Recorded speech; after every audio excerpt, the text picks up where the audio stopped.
Every sound that we hear around us as we go about our lives is created by vibrating air. So whether that's a dog barking or a bell ringing or a bus going past, all of those sounds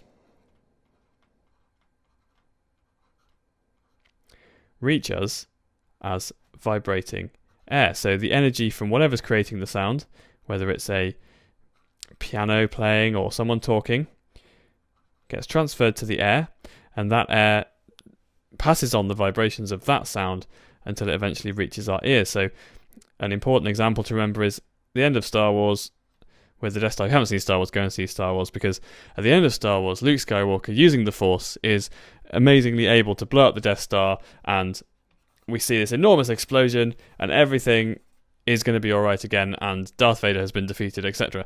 And the Death Star blows up with the most enormous, earth-shattering explosion, and we hear an enormous explosion on the soundtrack. Well, unfortunately, that could never happen, because there's no air in space. And so if there's no air, there's no way for those vibrations, those energy vibrations, to reach our ears.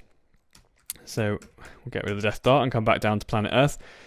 And so our ears are actually incredibly clever, because not only are they able to detect these vibrations in the air around us, they're able to detect which direction they're coming from, and they're also even able to detect how fast those things are vibrating the air, because actually the way that we sense pitch depends a huge amount on how fast or slow whatever it is making the sound is vibrating. So if a sound is vibrating the air very quickly, we generally hear that as a high sound. So that would be up here. That might be a telephone or a kettle going off like that. And if something is vibrating the air at a very slow speed, then that will create a low sound. So if you imagine the strings on a piano, I've got my piano in front of me here. Imagine the strings on the piano. For the lower sounds, the lower notes on the piano, those are some notes right at the bottom of my piano. The hammers in the piano are hitting the strings, and the strings are vibrating at a relatively slow rate, and my ears are very clever, and they're able to detect that that's the case, and we hear the sensation of the lower note. If I was to go right the way up to the top of the piano, my ears will be able to tell that the strings there are vibrating much, much faster. And you can actually, if you ever get the chance to play with a piano, look at the strings at the bottom, particularly a big grand piano that you can open up the lid. Look at the strings at the bottom. Actually, sometimes you can even see the strings towards the bottom vibrating, because actually they're vibrating very, very slowly. And the strings at the top you can't see so well, because they're vibrating very, very fast, many hundreds of times a second. Now, out there in the natural world, we can hear pitches that run right the way along this line, from very, very low-pitched sounds like a lion roaring, right the way up to very, very high sounds like a bird tweeting.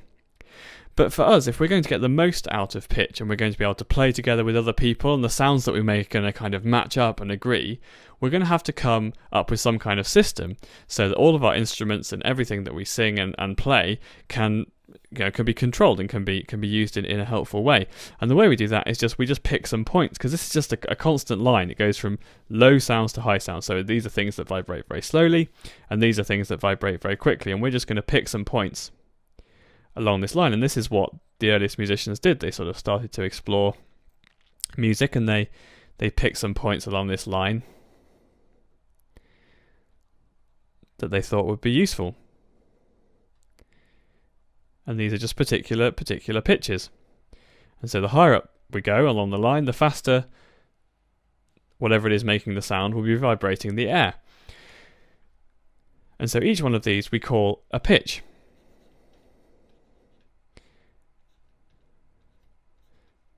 Now, what people started to realise when they were using pitch was that actually, as they went along this scale from very, very low sounds, things that were vibrating slowly, up to very, very high sounds, things that were vibrating very quickly, was that some of the pitches that they chose seemed to sound kind of similar, even if they were quite far away from each other in terms of pitch. It seemed as though they were sort of different flavours of ultimately the same thing. So I'm going to play you some of these notes that people started to notice. I hope you can hear. They sound very good together. They sound very clear and clean, like it's kind of the same thing, but slightly different, because obviously they are higher. This note is definitely a higher pitch than this note, but they sort of seem to have some kind of similarity about them.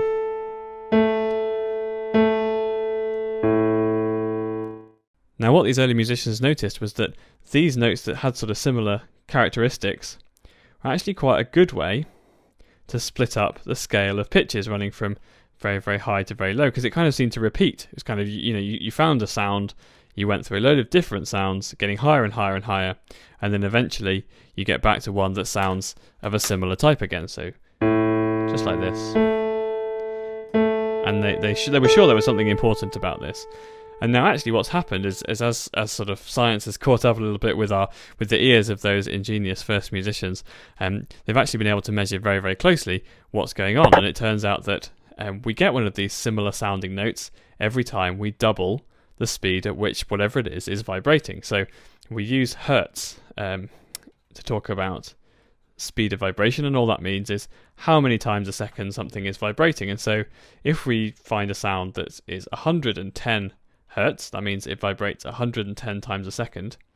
If we increase the speed of vibration, so that the thing will get higher in pitch until it's 220 hertz, then actually we'll get one of these similar sounding notes, and those two sounds will have this kind of interesting relationship, that they sort of sound kind of similar. And exactly the same thing will happen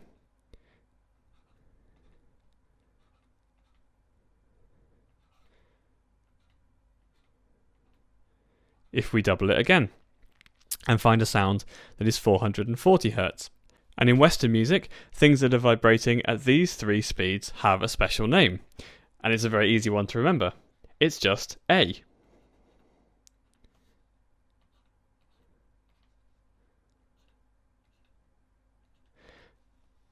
And we use these relationships to kind of give us these nice divisions in the range of pitches from low to high. And we call these divisions octaves.